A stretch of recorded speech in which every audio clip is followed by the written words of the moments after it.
morning. I'm Rose from Grandma Rose's Open Pantry. It's Wednesday, the day before Thanksgiving. And y'all, I've got on my apron, so y'all know I'm going to be doing some serious cooking today. When I put on my apron, y'all know I'm in serious mode. So I'm going to go ahead and cook my turkey today. And I will slice it and put it in the refrigerator. And all I'll have to do tomorrow, I like to do prep work the day before. Like I'm gonna cook my turkey. Now, if you want the whole bird for your table, then you cook it the morning of. But us, we have a big family. We do it buffet style. And so I don't have my turkey as my centerpiece or as a main place on my table.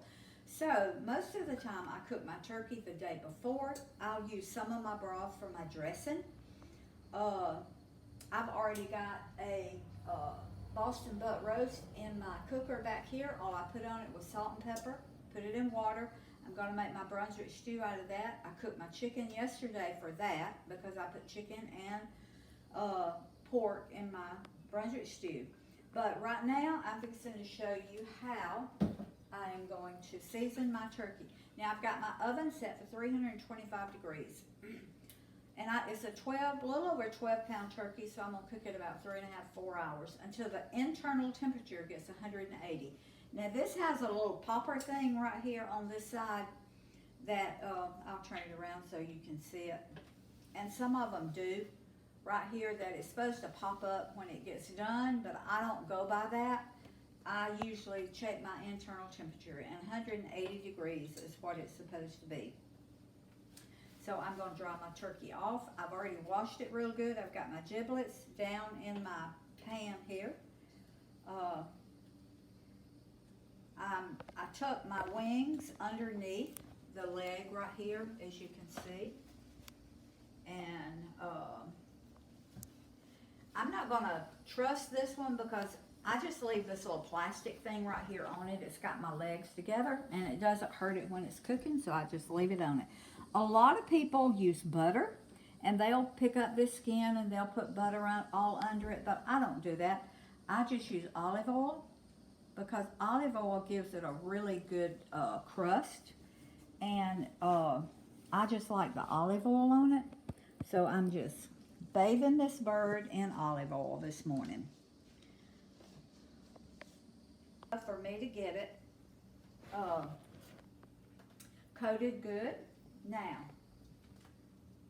I'm going to use a lot of paper towels and a lot of towels today, but that's okay. I just take them straight to the washer and wash them.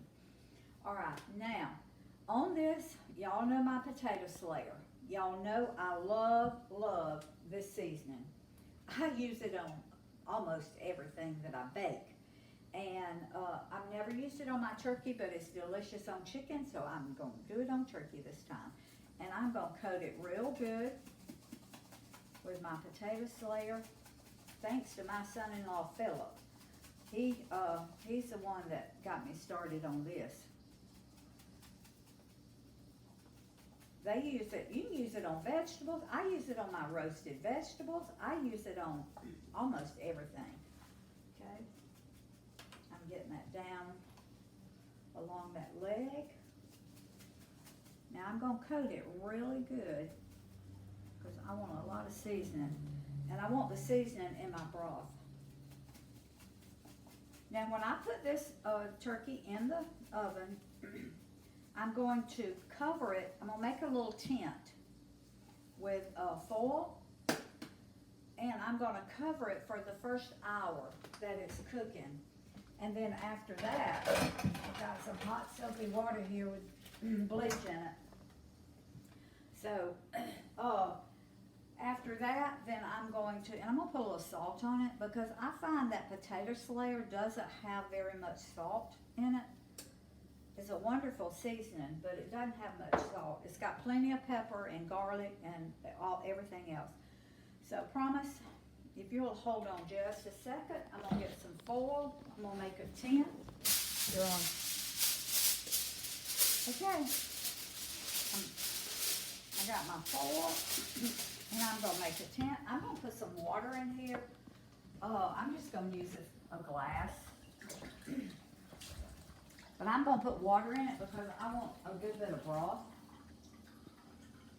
in it. This is a wonderful roaster, and it's got the rack in it for the turkey to sit up off the bottom of the pan. I'm going to put 2 16-ounce glasses of water. And then if I see that's not going to be enough, now I'm going to put 3. Because some juice is going to cook out of your turkey. But I want a pretty strong broth. So I'm going to put 3 glasses of water. Okay, I've got my tent. Now I'm fixing to slide it in my oven.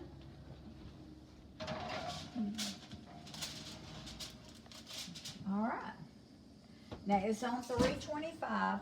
Now as I'm cooking different things, like I said, it's got to cook between 3.5 and 4 hours. As I'm cooking different things today, I may bump that temperature up to 350, but if I do, I'll put the foil back on top of it.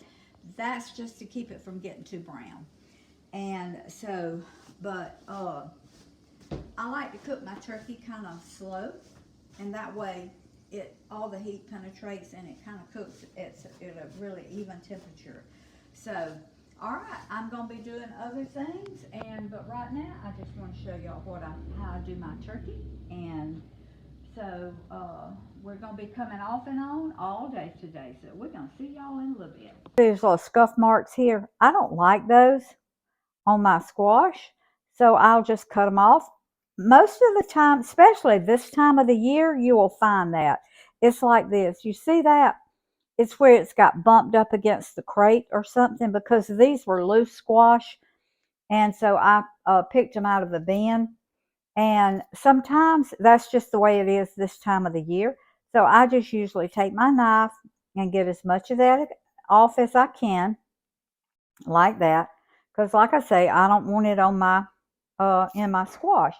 And then I just take and cut my squash about this size, right there. And I find that they cook really, really well like that. Now all I'm going to do is I'm going to cover these with water. I would stir fry these, but I'm doing so many. I'm not gonna do that today. If I'm just doing a small casserole for me and Roy, I'll stir fry them in a pan, and that's what I make my squash casserole. But I'm making a big squash casserole, and I'm not going to do that today. So what I'm going to do, I'm going to cut these squash. I'm going to boil them. I'm going to cover them with water. I'm going to boil them. Then I'm going to let them drain the water off, let them cool, put them in the refrigerator. In the morning, I'll pull them out and I'll make my squash casserole.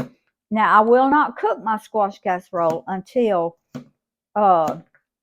Thursday morning. So I'll cook my squash casserole, my sweet potato souffle. I'll cook all that. Today I'm prepping. Tomorrow I will actually make up the casseroles, put them in the refrigerator. And then Thursday morning I'll take them out about an hour before I'm going to cook them in the oven. And I will let them get a little room temperature kind of. And then I'll slide them in my oven and I'll cook them. So I'm just going to keep cutting squash.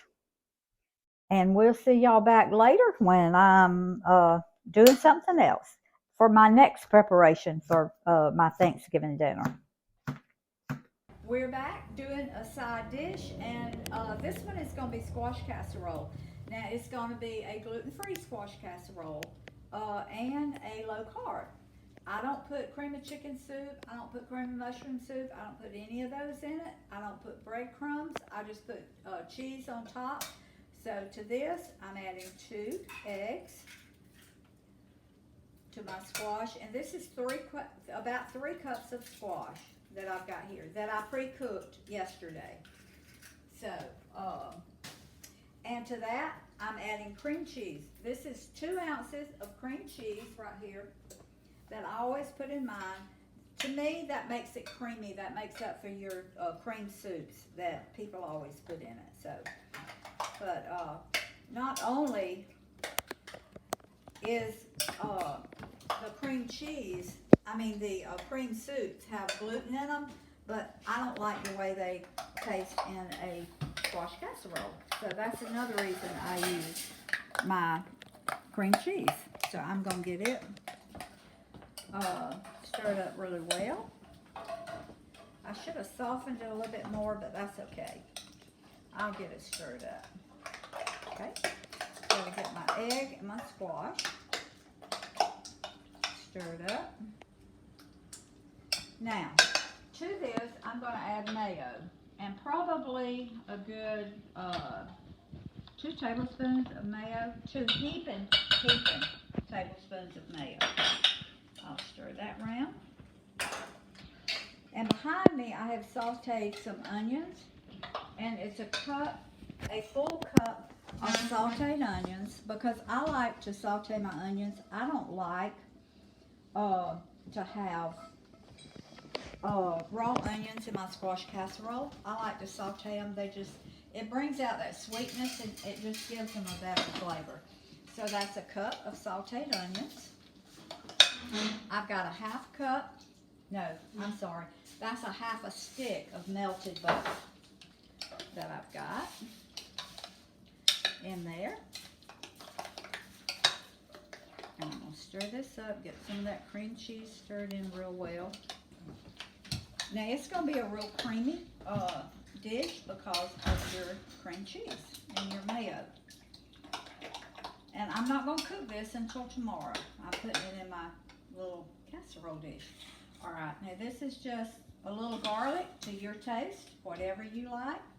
A little onion powder to your taste, whatever you like. Pepper, now you know I like pepper, so good bit of pepper. And I salted my squash when I cooked them, so I only put just a little bit of squash. Plus my cheese has salt in it, so. All right, this looks good. Now this is 2 cups of cheese. I'm not going to put all my cheese inside because I'm going to save some for the top. Now, if you want to, you can use crushed meat skins to go on your topping if you like a crunchy topping. But I'm just going to put cheese on mine. Most people put breadcrumbs, panko crumbs, or cracker crumbs, but that has too many calories and it's not gluten-free. So, but if you want something crunchy, just crush up some pork rinds and put on. So that was about a cup of cheese, grated cheese, and this was mild. Y'all know I like sharp cheese, but Jenny, my daughter, does not like sharp cheese. So, so when I cook for her and I know she's gonna eat, I use the mild. So this is an 11 by 7 casserole dish. I'll put it I'm putting it in my dish, and I will put it in the refrigerator. In the morning, I'll take it out about an hour before I'm going to cook it, kind of let it get room temperature. But another hint, when you, like today, I'm going to be making lots of casseroles. I'll put them in the refrigerator. You can take them out of the refrigerator tomorrow, put them in your microwave for like 10 or 15 minutes, get them warm all the way through, then put them in your oven and cook them. And it cuts your cooking time by probably a fourth if you'll do that, instead of putting a cold casserole in the oven. So where you would have to cook it 30 minutes, if it's really cold, you're going to have to cook it about 45 minutes. So if you'll warm all your ingredients up in the microwave, then it cuts your cooking time down. Okay, this is our squash casserole. We're going to be doing another one in a little bit, some sweet potato souffle. So y'all just hang in there with us. We're going to be doing a lot today, so see you in a few. All right, now I'm fixing to cook my chicken for my Brunswick stew. And I'm going to do it in my Instant Pot. This is like a probably 5-6 quart Instant Pot. Matter of fact, it's 16 cups. So, ever what that is. So, this is just a whole chicken. And I'm going to cut it in big pieces. I'm not going to cut it like I would if I was going to fry it. So I'm just gonna cut my legs and thighs off. And I've already got 3 thighs that I had in the freezer. I took them out and I've got them in there because I'm gonna do Brunswick stew with this chicken, and I may do chicken and dumplings. I haven't decided yet exactly what I'm gonna do. So now I just leave the skin and everything on it, and I'm gonna put my giblets. This one's got giblets in it. What's a giblet? The giblets is like the neck, the liver, the gizzard. Granddaddy loves, some people call it giblet, some people call it giblet. I call it giblet. Some people pronounce the G, some don't. But, all right, this one is the neck, and it's still kind of frozen. But I leave my skin and everything on it because that makes a really, really good broth. And I'm going to cut the wings off and put them in there. And it really doesn't matter how you do it. I'm just trying to get it so I can get it in my pot, because this whole chicken would have taken a long time to cook, so I didn't want to, I wanted to cut it up some. Okay? So, if I can get that wing off of there. It's been a little difficult. Okay, now, I'm going to take this wing off. And it doesn't really matter how you cut it because you're gonna pull it off the bone anyway. So you're just trying to get it cooked. All right. Go in here and get some of that breast with it, which is a good thing. All right. I think Brenda's got to sharpen my knife. Now, this is the back and the breast part right here, so I'm just gonna cut the back off like that, and I'm just gonna take and just break it and put it in my pot like so. Now you talk about good broth. This is going to be some good broth, and I'm just gonna take and put that breast down in there like that whole. Wash my hands really well. Get that chicken off of them. Put 2 cups of water in here to begin with. I want a good bit of broth, so I'm going to put about 4 cups of water in my chicken. Okay? That's 4 cups of water. Now, salt. This is a teaspoon measure. I'm going to put couple of teaspoons of salt in, and pepper. I'm gonna put a teaspoon of pepper, a good teaspoon. Now, I'm gonna put this on over here, and I'm not gonna put, a lot of times when I do broth, I do like celery and onions and carrots in with it, but today I'm just wanting my chicken broth. So I'm going to put it in. Promise you want to come over here, baby. I'm going to put it in my Instant Pot. And this is a Cuisinart. Okay. And I'm going to put it on low pressure. And I'm going to put it on, I want it to cook like 40 minutes because I really, really want it real tender. So I'm going to cook it 40 minutes, and start. Okay, now I've got to put it on my little pressure thing back here. So, all right, I've got it on pressure, and after 40 minutes, this is going to be ready, so I'll show you what I'm going to do with my chicken after that. We are fixing to make our pecan pie. And you know, I've told y'all before, when I've got family coming, I make for my family.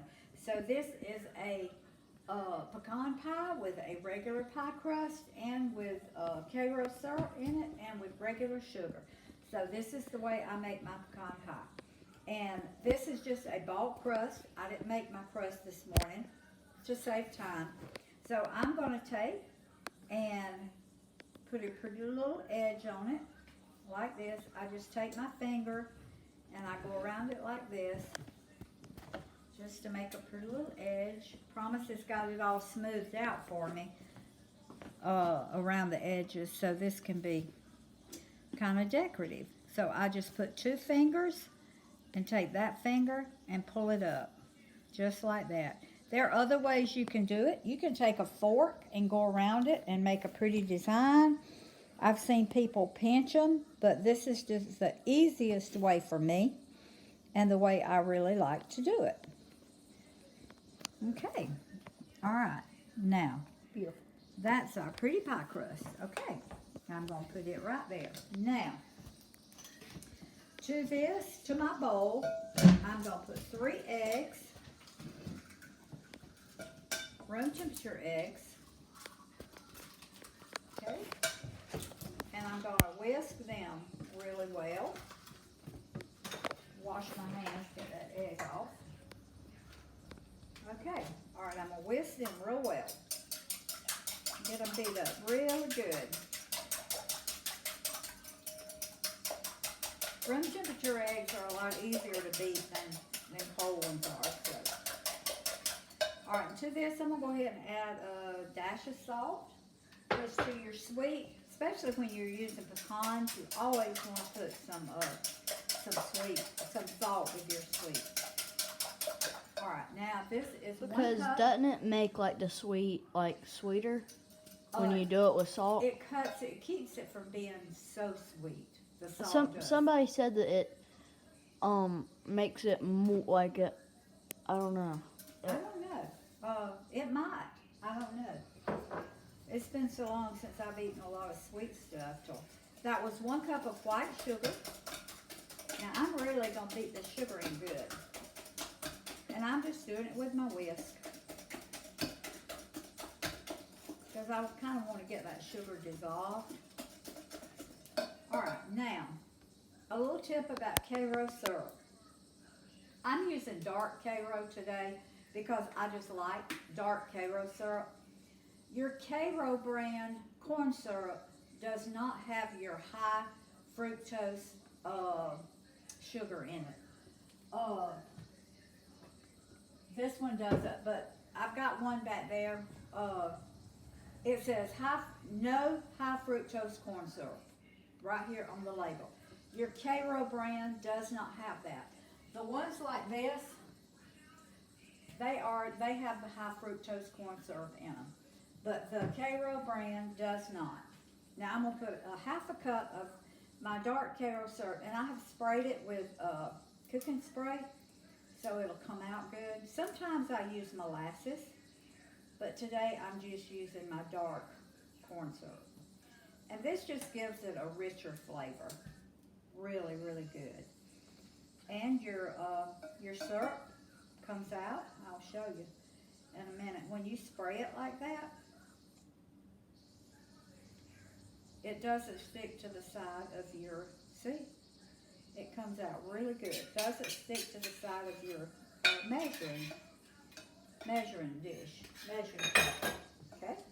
All right, I'm going to stir this up real good. Promise can't wait. Pecan, she loves pecan pie. She cannot wait till this one gets ready.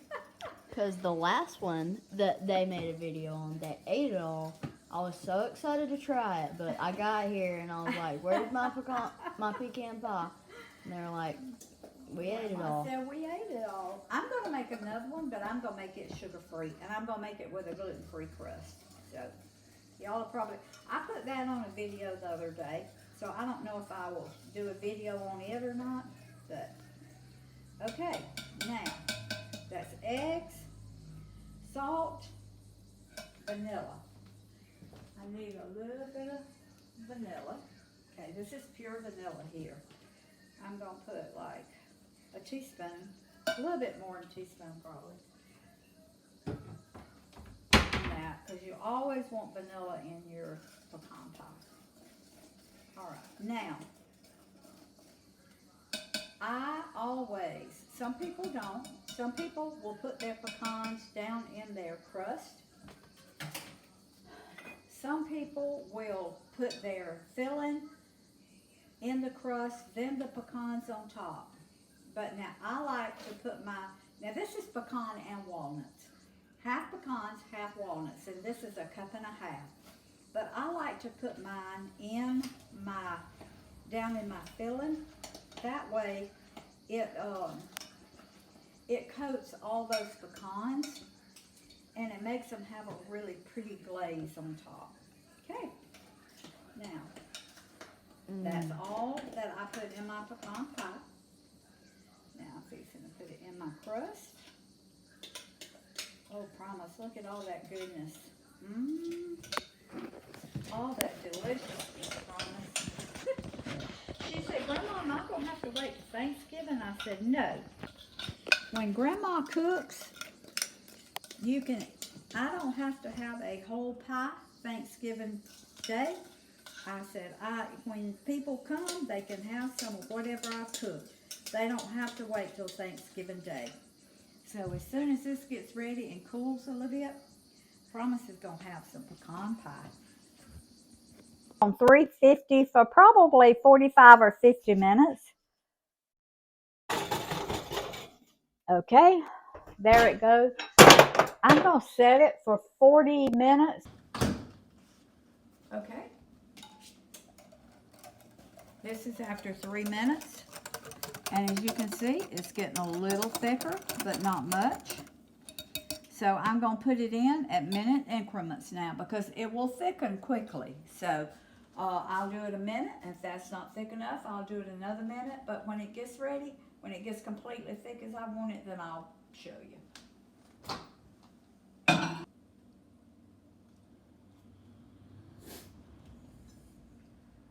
All right, now we're fixing to make a banana pudding.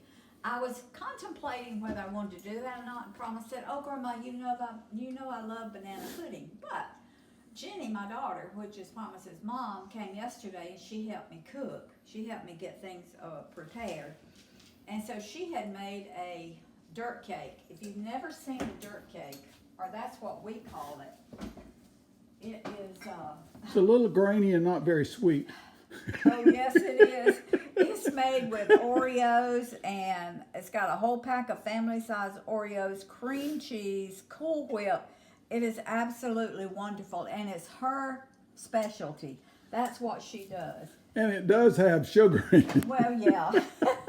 So all the kids love that, but Promise said, Grandma, please make a banana pudding. So I'm just going to make a small one because we've got the fruit, we've got things for people that are sugar-free, and I've made stuff gluten-free. I made my dressing gluten-free, but I've got things with sugar in it too, because, like I say, when the family comes, I cook for them too.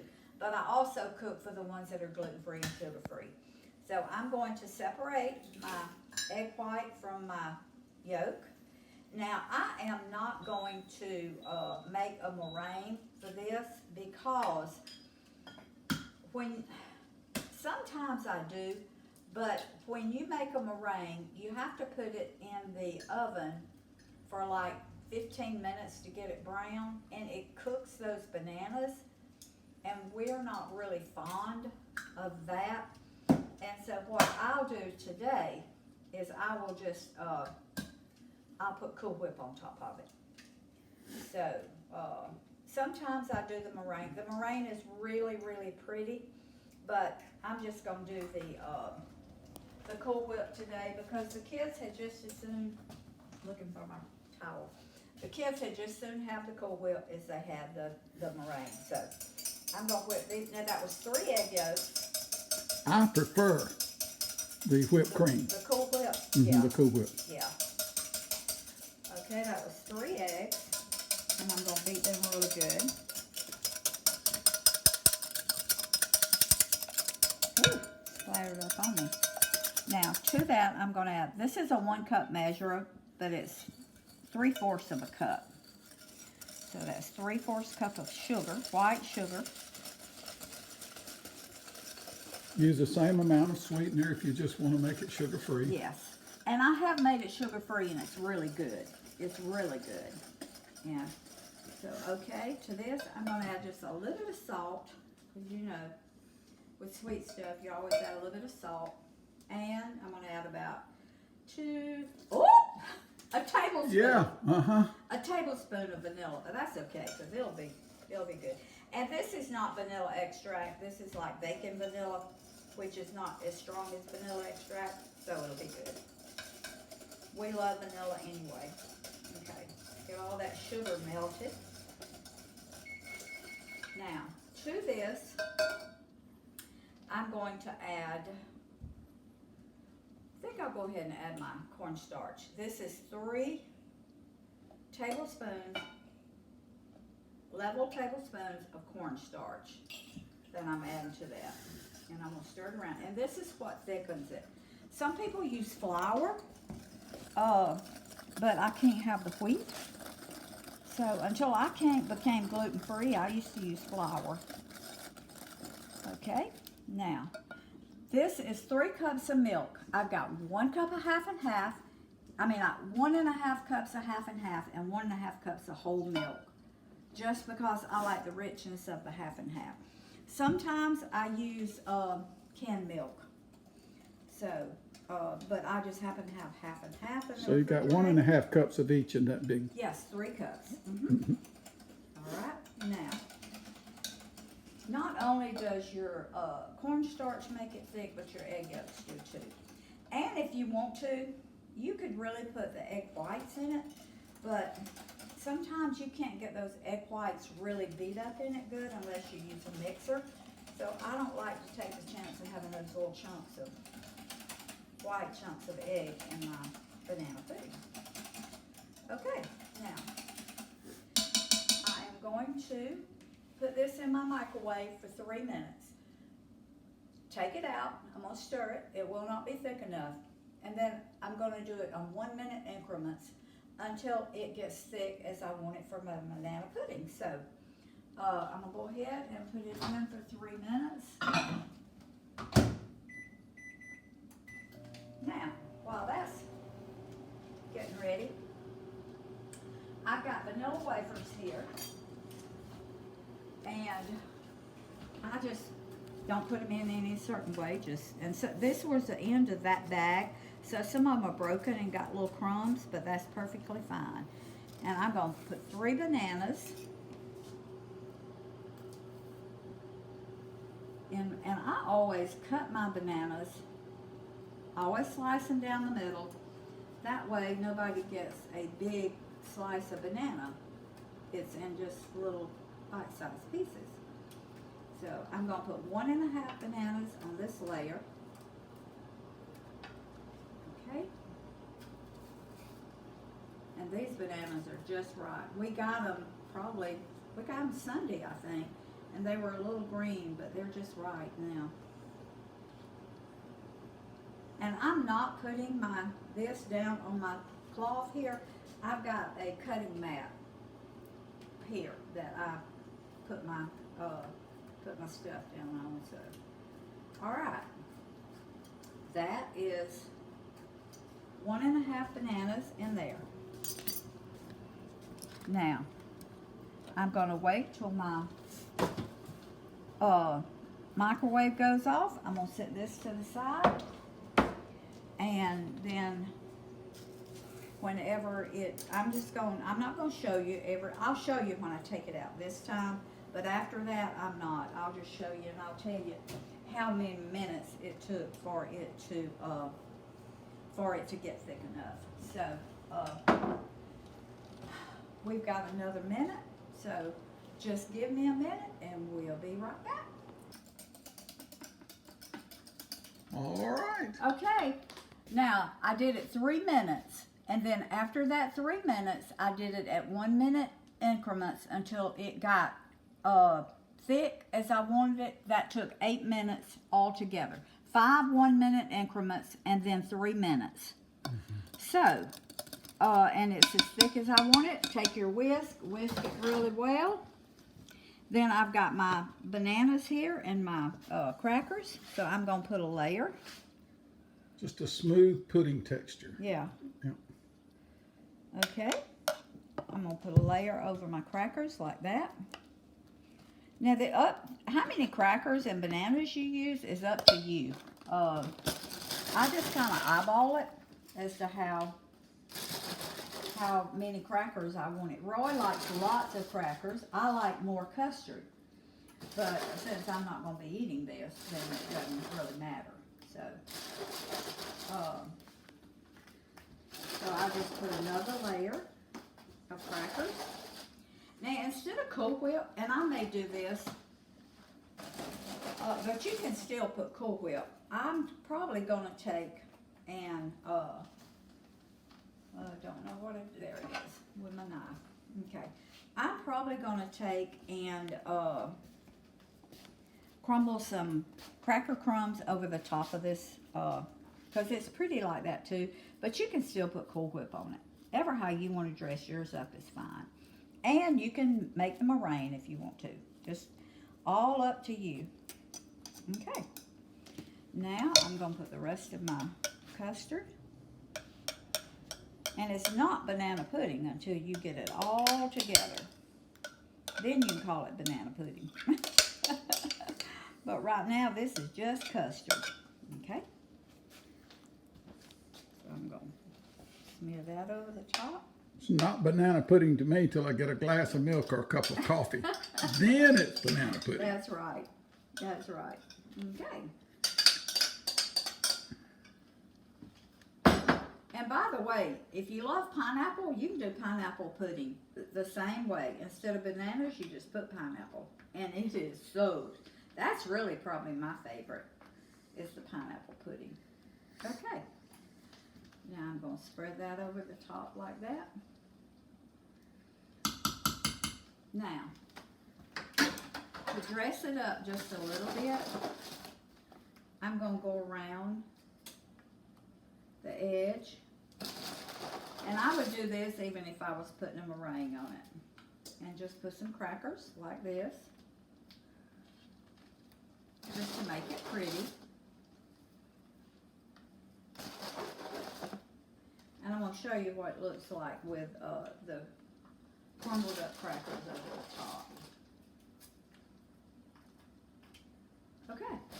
Now, the way I do this, I just take 2 crackers. And I put one on top of the other one. And just kind of rub them together. And that makes a pretty little topping for your banana pudding. And as you can see, it's just rubbing that. And it makes it really, really fine. But you can do, if you want to crumble them in your hands, you just do bigger chunks. It's fine.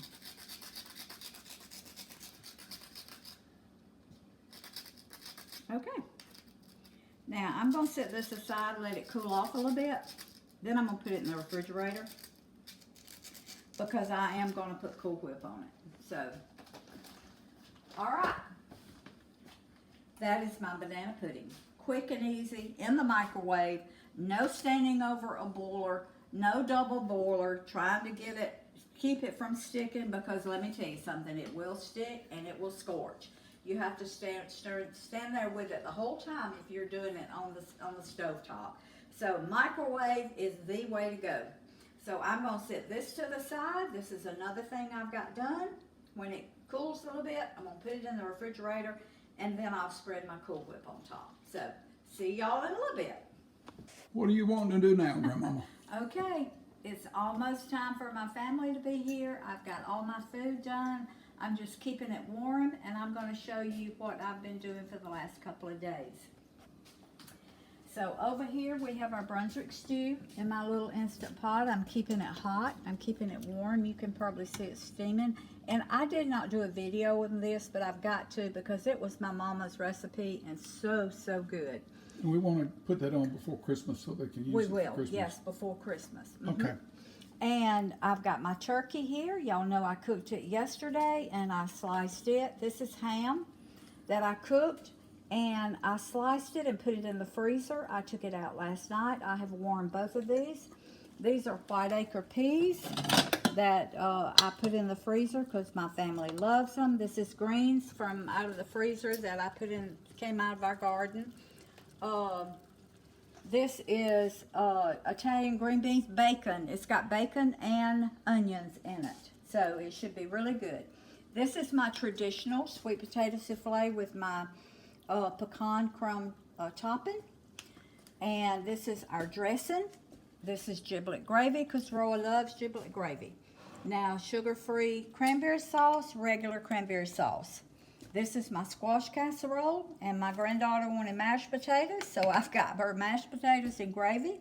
And this is mine and Roy's, or anybody that wants it, sugar-free sweet potato casserole. And I just put nuts on top. I didn't put sugar and flour. It's just nuts. And then this is our pear salad. My grandkids, great-grandkids love it. And this is just some rolls that I bought at the store. Now, we're going into the dessert table, into the dining room. So we have a pecan pie right here, fully loaded sugar because high test. Well, it does have a gluten-free crust because I have a grandson that he can eat sugar but not gluten. So it's got a gluten-free crust that I made. This is the banana pudding y'all saw me make this morning. This is the fruit salad y'all saw me make. And this is the dirt cake.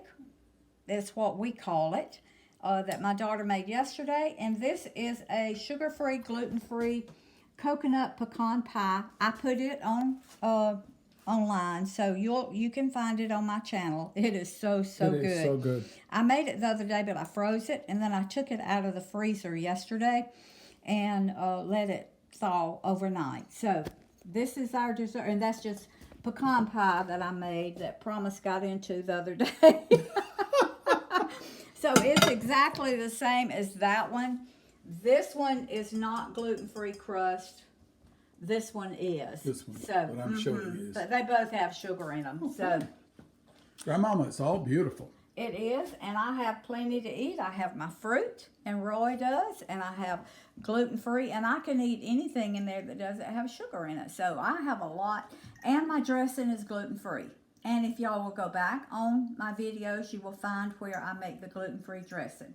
So it's also made out of hush puppies, fried hush puppies, yes, it is. Which is quite different. It is. And it takes dressing to a new level. Yes, it does. And so if you go to my channel and look up gluten-free hush puppies or gluten-free dressing, I have both of them, gluten-free hush puppies and gluten-free dressing. So you can find that online.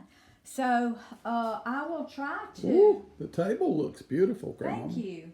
Well, we use a paper.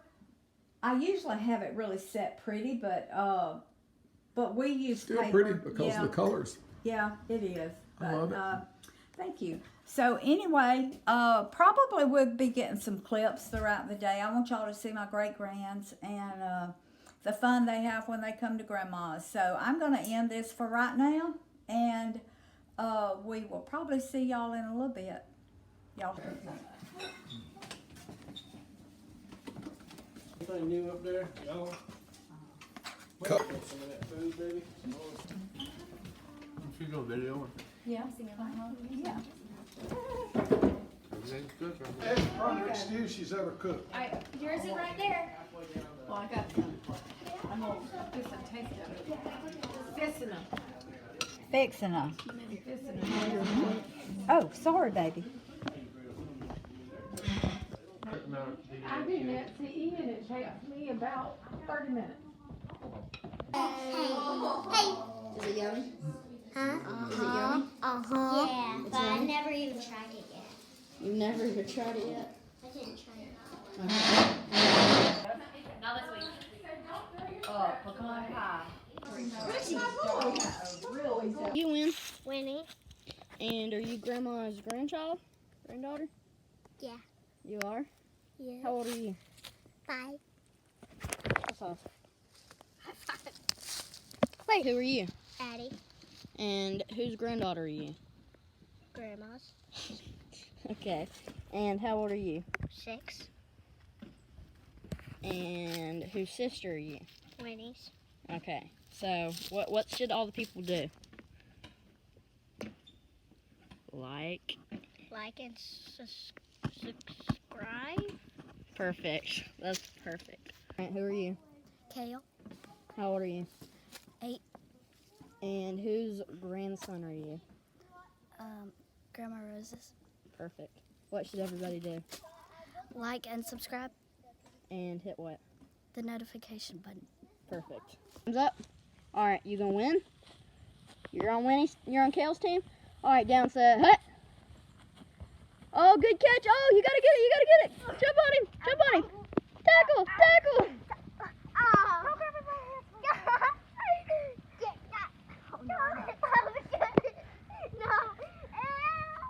Pecan pie you've ever had in your whole life? Winnie, where did your food go? Ate all. Was that delicious? Either heavy cream or Food feeds the family.